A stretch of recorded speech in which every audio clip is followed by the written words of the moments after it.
In the early days of the internet, connection was simple but limited.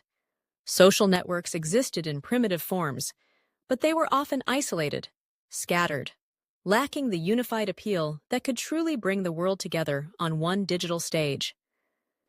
Enter 2004.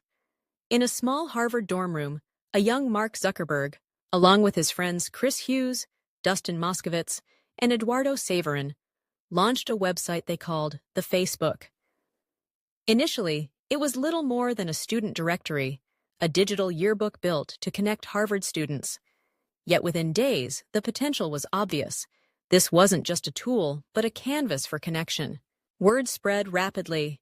First came Harvard's Ivy League peers, then other prestigious universities. Soon, Facebook was present on hundreds of North American campuses, each student compelled to join the unfolding digital society. By the autumn of 2006, Facebook opened up not just to universities, but to anyone over the age of 13 with a valid email address.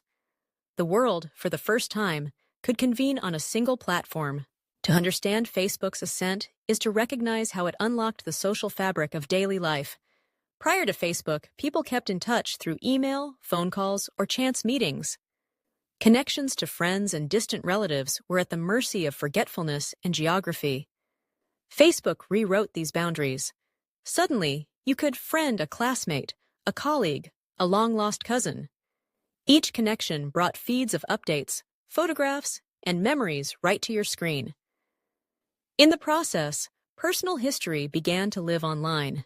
The newsfeed, introduced in 2006, was revolutionary. With it, Facebook did not just enable relationships, it mediated them. Important moments, birthdays, graduations, new jobs, appeared in real time.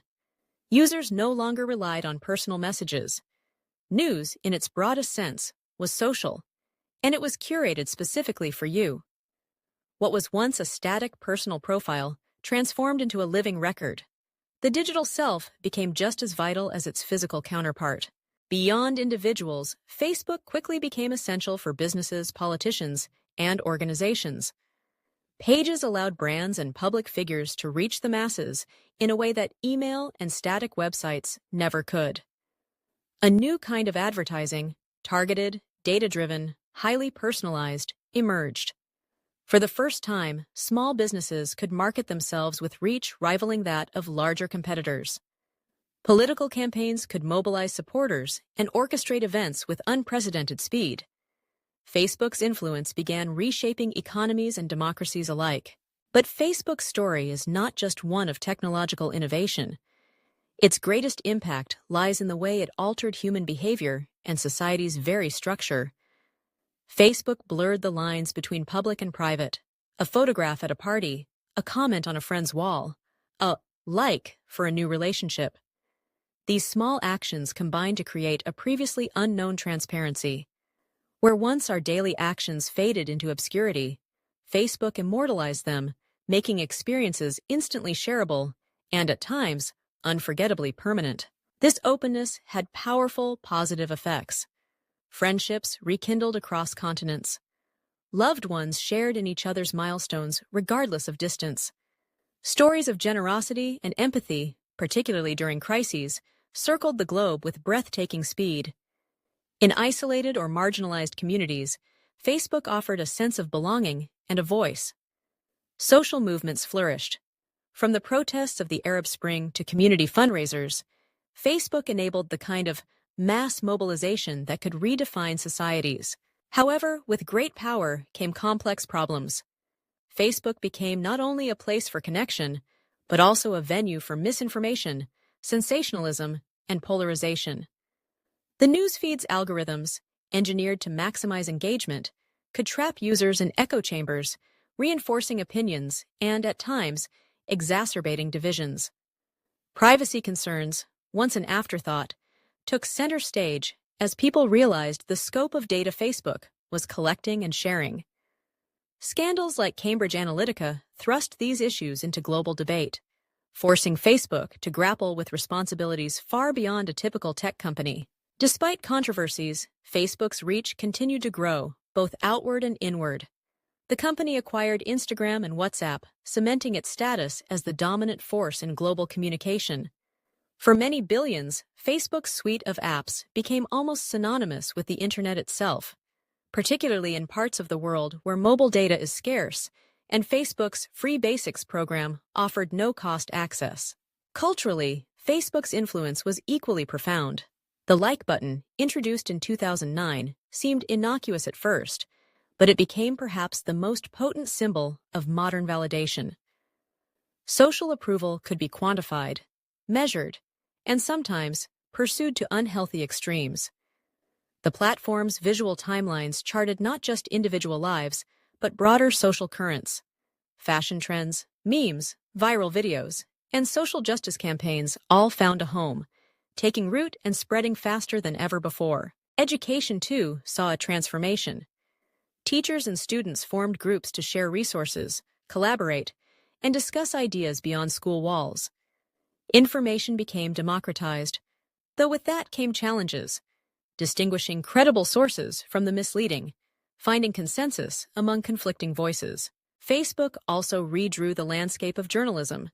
News organizations, for better or worse, found their stories competing for attention alongside baby photos and viral memes. This competition forced changes in reporting and business models, many of which caused lasting disruption in traditional media. Globally, Facebook connected people across language barriers, time zones, and cultures. Translation features, instant messaging, and cross-border groups fostered an unprecedented sense of digital unity. Families separated by war or migration could communicate without barriers. Small communities could project their voices onto the world stage. Yet, this interconnectedness brought new vulnerabilities. The spread of misinformation, whether accidental or deliberate, accelerated, impacting everything from elections to public health. Facebook found itself as both the amplifier and the filter, wielding power with which even its creators continually struggled. From the start, Facebook's guiding principle was to make the world more open and connected. In practice, these ideals manifested in both inspiring and troubling ways. Openness allowed for flourishing creativity and community. Artists, writers, and musicians could find audiences and collaborators previously out of reach. Connection empowered people to support causes, build businesses, and share worlds. At the same time, the very tools that unified could be used to divide, to harass, or to mislead. Facebook confronted calls for greater accountability, prompting major investments in security, content moderation, and transparency. The company hired tens of thousands to police its network, yet questions remained about censorship, free speech. Facebook's economic impact is staggering.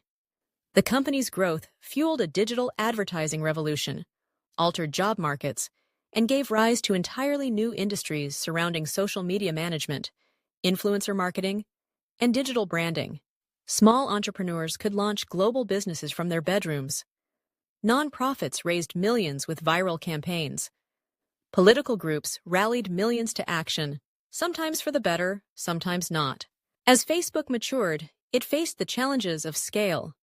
The original charm of a close-knit network faded as friends' feeds grew more crowded, advertisements more invasive, and privacy features ever more complicated. Facebook constantly evolved, introducing groups, marketplace, stories, and countless redesigns to keep users engaged and satisfied. The Facebook platform also began to see generational shifts. Younger users flocked to newer platforms like Instagram, TikTok, or Snapchat, pushing Facebook itself to evolve or risk obsolescence. The company's response was strategic, acquiring potential rivals, integrating services, and investing in new technologies, such as artificial intelligence and the metaverse. The concept of the metaverse, championed by Facebook's rebranding as Meta in 2021, points to the company's vision for the future.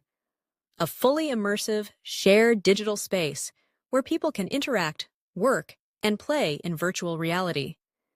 This vision, ambitious and controversial, underscores Facebook's persistent drive to shape not just communication, but the very nature of human experience. In less than 2 decades, Facebook's journey from a Fee Harvard project to a global force has been nothing short of extraordinary. Its story is not linear. It is marked by innovation and backlash, by connection and conflict. The world it helped create is richer, more open, and undeniably more complex. Perhaps Facebook's greatest legacy is this: it made the internet social. It changed how we ask for news, how we share a joke, how we fall in love or say goodbye. It rewired relationships, created new economies, and forced societies to confront challenging questions about privacy, truth, and community. It gave billions a place to belong, or at least a place to be heard. The next chapters of Facebook's story remain unwritten, shaped by the choices of its users, its leaders, and the wider world. But its role in history is secure. Facebook didn't just change the world, it created new possibilities for how we can all change it together, whether for better or for worse. The story of Facebook is, in so many ways, the ongoing story of human connection itself, a reminder that technology, at its core, is as powerful and complicated as the people who use it.